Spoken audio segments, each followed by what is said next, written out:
Baiklah, Assalamualaikum warahmatullahi wabarakatuh. Saya Fajar Saputra dari kelompok 7. Saya di sini sebagai moderator dan pembaca pemateri pertama dan yang pemateri kedua yaitu Saudari Febriani Manurung. Baiklah, saya di sini akan memaparkan materi kelompok kami yaitu posting buku besar. Buku besar adalah salah satu bagian dari siklus akuntansi. Isi dari buku ini adalah kesimpulan transaksi yang termuat dalam jurnal umum dan jurnal khusus. Ada dua golongan akun dalam buku besar, yaitu akun real, yaitu akun-akun yang muncul pada pencatatan neraca, aktiva, utang, kewajiban, dan modal. Akun nominal yaitu akun-akun yang terdapat dalam laporan laba, rugi, dan meliputi akun pendapatan dan beban-beban. Manfaat buku besar menyeimbangkan berbagai laporan keuangan. Yang kedua, memiliki rekam jejak utama laporan keuangan. Yang ketiga, bisa memberikan petunjuk terhadap aktivitas transaksi yang ganjil atau tidak bisa. Yang keempat, bisa membantu menunjukkan adanya manipulasi data atau tindak kecurangan dalam pencatatan. Neraca saldo. Neraca saldo adalah laporan yang sistematis mengenai berbagai informasi saldo dari akun yang berada dalam laporan keuangan. Fungsi neraca saldo perusahaan dagang.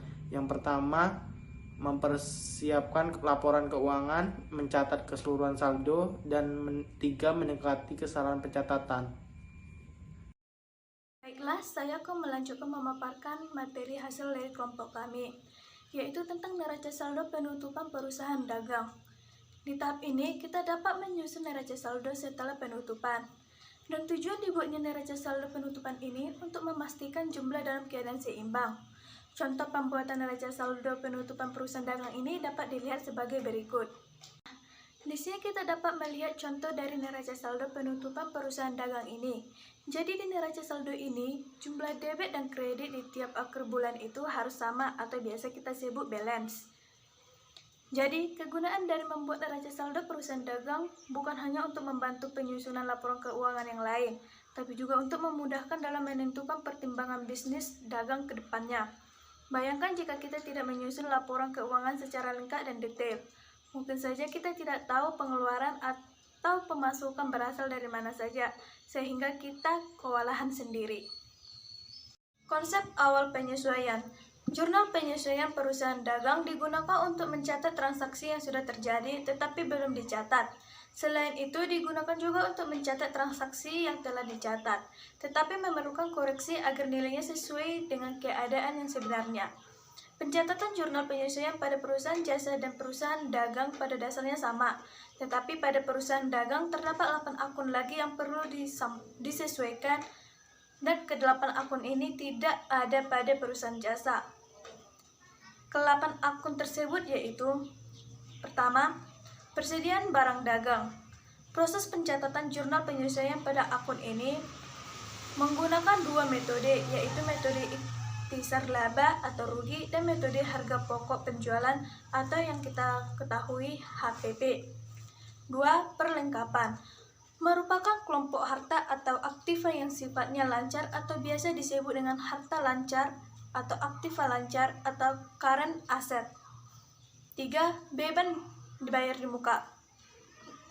Biaya-biaya yang belum menjadi kewajiban perusahaan untuk membayarnya pada periode yang bersangkutan, tapi perusahaan sudah membayarnya terlebih dahulu. Keempat, pendapatan diterima di muka. Pendapatan ini diterima lebih dahulu atas pembayaran transaksi yang belum dilakukan kepada pelanggan. Jurnal penyesuaian ini dapat dicatat sebagai utang dan juga pendapatan. 5. Beban yang masih harus dibayar adalah beban yang masih harus dikeluarkan oleh perusahaan pada akhir periode. 6. Pendapatan yang masih harus diterima merupakan pendapatan yang masih akan diterima perusahaan akibat dari pelanggan yang belum membayar utangnya. Ketujuh, penyusutan. Penyusutan berguna untuk mengetahui nilai ekonomis dari aktiva tetap yang sebenarnya. Dan terakhir, piutang tidak tertagih merupakan risiko yang dialami perusahaan akibat tidak tertagihnya piutang dagang. Sekian hasil dari pemaparan materi dari kelompok kami. Jika ada kesalahan dari kelompok kami minta maaf. Akhir kata kami ucapkan terima kasih.